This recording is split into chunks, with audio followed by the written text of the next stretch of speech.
청와대가 김정숙 여사의 옷감 논란에 대해 처음으로 해명을 내놓았습니다. 논란이 커진 지 2달여 만에 입장을 냈는데요. 청와대의 입장은 이렇습니다. 김정숙 여사의 옷은 모두 사비로 구입했기 때문에 내역을 공개할 필요가 없다. 청와대의 해명에는 구체적인 근거가 하나도 없었습니다. 사비로 산 옷들인데 왜 이때까지 특활비 내역 공개를 거부한 걸까? 청와대는 지금까지 기밀 유지, 국익 및 사생활 침해 우려가 있다는 이유로 특활비 내역을 비공개해 왔습니다. 하지만 법원에서는 개인정보를 제외한 정보를 모두 공개하도록 판결을 내렸습니다. 국민의 알 권리가 더욱 중요하다고 판단했기 때문이죠. 청와대는 김 여사의 의전 비용이나 특활비 지출 내역을 갖고 있지 않다고 주장했지만 법원은 이 주장도 기각했습니다. 재판부는 피고 측은 정보 공개가 청구된 일부 정보들을 보유하지 않다고 주장하고 있어서 재판부가 면밀히 살펴봤다. 그 결과 그 정보들 역시 피고가 보유하고 관리하고 있을 상당한 개연성이 있는 것으로 보인다 라고 밝혔습니다. 판결 이후 청와대는 국민의 알 권리와 업무 특성을 고려해 판단하겠다라고 밝혔지만 법원 판결에 항소함으로 국민에게 지출 내역을 공개하지 않겠다는 뜻을 다시 밝혔습니다.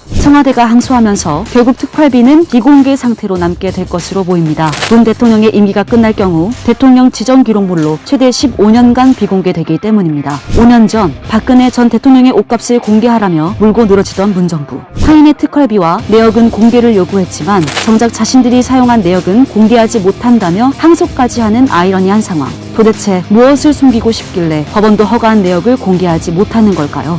이 와중에 2020년 기부나눔단체 초청 행사에서의 김 여사의 행동을 포착한 영상이 퍼지면서 사람들의 궁금증을 더욱 키웠습니다. 김 여사는 자신의 약지에 끼고 있던 진주 반지를 인식했는지 손을 내렸을 때 급하게 반지를 돌려 끼는 모습이 포착된 것입니다. 예사롭지 않는 손놀림, 반지를 돌려 낀 채로 박수까지 치는 모습이 포착되었는데요. 김 여사는 왜 급하게 자신의 반지를 숨긴 것일까요? 반지를 뒤집어 끼고 박수까지 친 김 여사에게 어떤 사연이 숨어 있을까요? 의심적인 상황의 연속은 계속되었습니다. 국민의 질문에 명확한 답을 내놓지 못하고 숨기기에 급급한 듯한 청와대. 도대체 국민의 알 권리는 어디로 간 것일까요?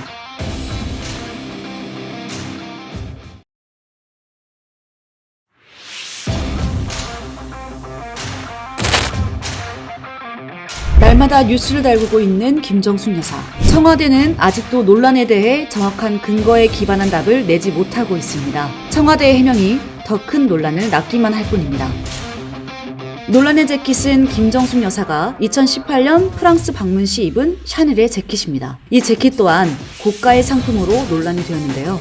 청와대 의전비서관 탁현민은 라디오 출연에서 논란에 대해 해명했습니다. 샤넬이 돌려줬더니 이게 한글로 디자인돼서 의미가 크니 한국에 기증하겠다고 해서 한국에 기증을 했고 그게 지금 인천공항에 아마 전시돼 있을 겁니다. 탁현민의 설명대로 김정숙 여사가 입은 샤넬 재킷은 인천공항에 전시되어 있습니다. 하지만 김정숙 여사가 착용한 재킷은 인천공항에 전시된 재킷과 다른 디자인이었습니다. 김정숙 여사가 착용한 재킷은 팔꿈치 위로 하얀 그라데이션이 들어갔지만 전시된 재킷은 팔꿈치 밑에 그라데이션이 위치해 있죠. 어깨 부분의 색감도 다른 것을 확인할 수 있습니다. 색의 배치뿐 아니라 한글이 적힌 위치도 다른 것을 확인할 수 있죠. 이 한글 재킷은 샤넬 2015-16 크루즈 컬렉션 무대에서 소개된 의상인데요. 당시 런웨이에서 소개된 재킷과 김정숙 여사가 착용한 재킷이 디자인 차이를 보여 이에 대한 궁금증은 더욱 커져가고 있습니다. 샤넬로부터 김 여사가 입었던 재킷을 기증받았는데 왜 두 옷이 다른 걸까요? 기증된 옷이 김 여사가 입었던 것이 아니기 때문이죠. 샤넬은 한국 정부의 기증 요청에 의해 3년 전 입었던 재킷을 다시 만들어 기증했다고 설명했습니다. 샤넬은 샤넬의 자발적 기증이라는 정부의 입장과 반대되는 입장을 보였죠. 이에 대해 조선닷컴은 샤넬 측에 이미 반납한 옷을 기증하는데 왜 다시 만들어야 했는지 묻기 위해 여러 번 연락했지만 답을 들을 수 없었다고 합니다. 김정숙 여사의 샤넬 재킷은 착용 후 반납했음에도 불구하고 왜 다시 만든 재킷을 기증했을까요? 정부는 왜 3년이나 지나고서야 샤넬의 재킷 기증을 요청했을까요?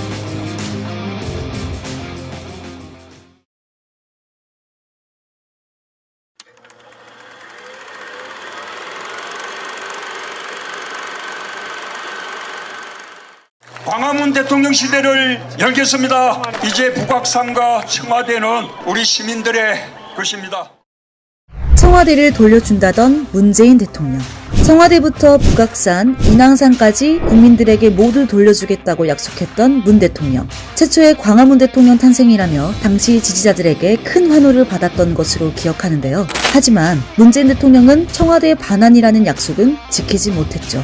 차기 대통령인 윤석열 당선인이 이 약속을 이어받아 용산으로 집무실 이전을 결정했는데요. 5년 전 청와대 개방을 환영하던 그때 그 사람들, 이제는 누가 청와대를 돌려달라 했냐며 분노하고 있습니다. 청와대를 누가 돌려주냐에 따라 다른 의미를 갖는 걸까요? 5년 만에 청와대 개방이 싫어진 일부 국민들의 모순적인 모습을 보면서 개걸 콘서트가 폐지된 이유를 납득할 수가 있죠. 문 대통령의 공약 중 하나였던 청와대 개방은 포기하고 북악산 전면 개방을 급하게 진행한 것 같은데요. 그러다 보니 윤석열 당선인의 집무실 이전 추진을 견제한 것이라는 비판을 피할 수 없죠. 청와대는 국민과의 약속을 지킨 것이라며 정치적 의도를 부인했습니다. 청와대가 완전히 개방된다면 북악산도 개방되지 않았을까라는 예측도 있었는데요. 윤석열 당선인의 집무실 이전 공약과 시기가 맞물려 북악산 개방이 큰 의미를 갖지 못하고 있죠. 오히려 윤석열 당선인의 공약에 숟가락을 얹는다는 평가까지 나오고 있습니다. 임기를 34일 남겨두고 급하게 북악산 남측면을 개방한 문재인 대통령. 윤석열 당선인을 견제한 행보라는 의심은 지우기 어려울 것으로 보입니다. 북악산 개방 첫날 평일임에도 불구하고 등산하러 온 시민들로 북적이는 모습을 보이고 있습니다. 북악산이 개방된 것만으로도 사람들의 발걸음을 끌어당기고 있는데요. 만약 청와대가 개방된다면 얼마나 많은 사람들의 관심이 쏠릴지 기대가 됩니다.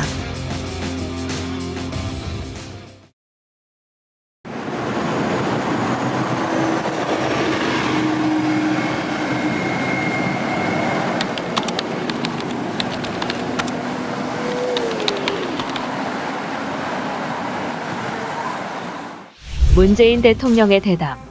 우리는 이 방송을 보면서 5년간 국가를 운영한 문 대통령의 생각을 엿볼 수 있었는데요. 그 내용은 충격적이었습니다. 지난 5년간 종전선언을 추진하며 대화와 평화를 외쳤던 문재인 대통령. 북한에 계속된 도발에 남북관계가 원위치가 된 것이 아니냐는 질문에 문 대통령은 이렇게 대답했습니다. 5년간의 평화는 어디 날아갔습니까? 대통령님, 지난 5년간 평화가 있었나요? 문 대통령은 노무현 문재인 정부는 단 한 번도 군사적 충돌이 없었다며 자신감을 드러내는 듯 보였는데요. 사실상 군사적 충돌이 일어날 수가 없었죠. 왜일까요? 미사일을 쏴도 235억 원 이상을 들여 만든 남북 공동 연락사무소가 폭파되어 순식간에 사라졌어도, 대한민국의 공무원을 피격하고 불에 태워 죽여도 북한의 눈치 보기에 바빠 아무 대응도 하지 않았으니까요. 우리나라 정부는 북한에 대해 아무 대응도 하지 않고 평화와 대화만 외치며 5년의 세월을 보냈죠. 그 덕에 북한의 핵, 무기, 미사일 기술은 엄청난 발전을 했습니다. 아무도 막는 이가 없으니까요. 국민의 생명이 위협받고 있는 와중에도 북한의 비위를 맞춰가며 아무 대응하지 않는 것이 현명한 방법입니까? 대통령이 가져야 할 모드입니까? 그럼에도 불구하고 한반도의 안보를 잘 지켜낸 건 진보 정부라고 이야기합니다. 문재인 대통령은 지난 5년간의 과거가 자랑스럽나 봅니다. 과연 국민들도 그렇게 생각할까요?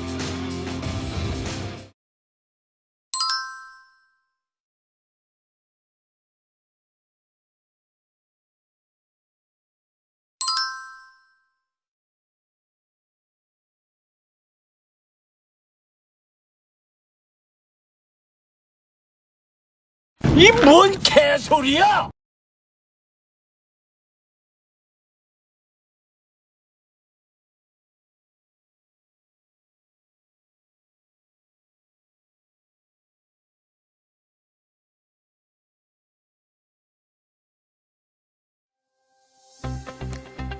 문재인 정권 5년간 폭등한 집값, 내 집 마련의 꿈은 이미 사라진 지 오래입니다.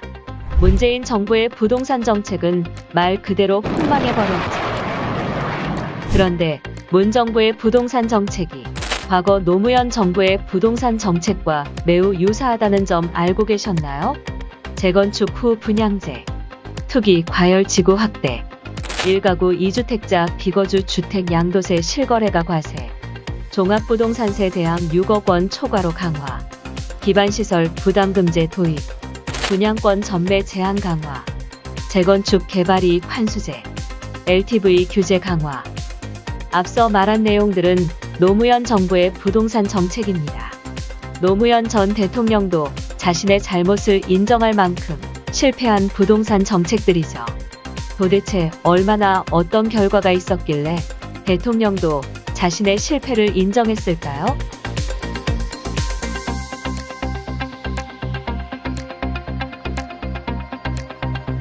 노무현 정부 5년간 서울 집값 56.58% 폭등. 정책 하나하나가 시민들의 삶에 얼마나 큰 영향을 미치는지 보여주는 사례죠. 노무현 정부 이외의 다른 정부와 비교해보면 어떨까요? 다른 정부와 비교해봐도 노무현, 문재인 정부 집권 시 집값이 폭등하는 걸 확인할 수 있습니다. 집값이 폭등하는 와중에 시민들의 급여는 어떨까요? 집값은 56%가 넘게 올랐지만 급여는 단 10%만 상승했습니다. 노무현, 문재인 정부는 각종 규제들을 통해 집값을 잡으려 했는데요. 하지만 그 결과는 참담했습니다. 매매 물량을 증가시켜도 규제를 걸어놓았기 때문에 갈수록 매매를 찾는 사람이 적어졌기 때문이죠.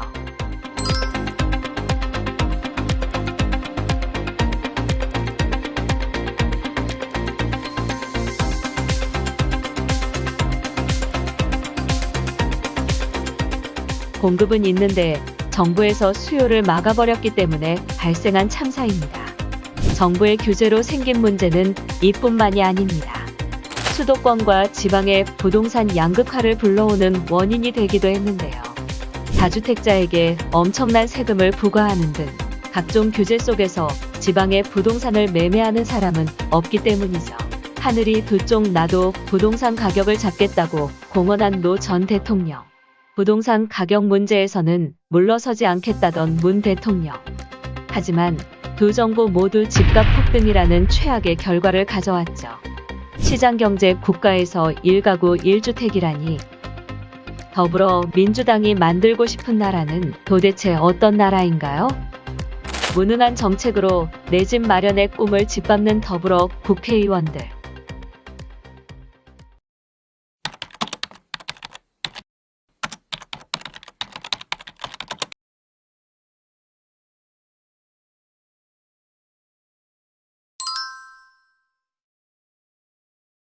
윤석열 당선인의 지방 순회 일정에 매일같이 맹공을 쏟아붓는 민주당. 당선인의 지역 방문은 지방선거에 개입하는 것이다. 대통령이었으면 탄핵감이다. 라며 연일 공격하고 있습니다. 그런데 잠깐 이 상황 어디서 본 것 같은데요.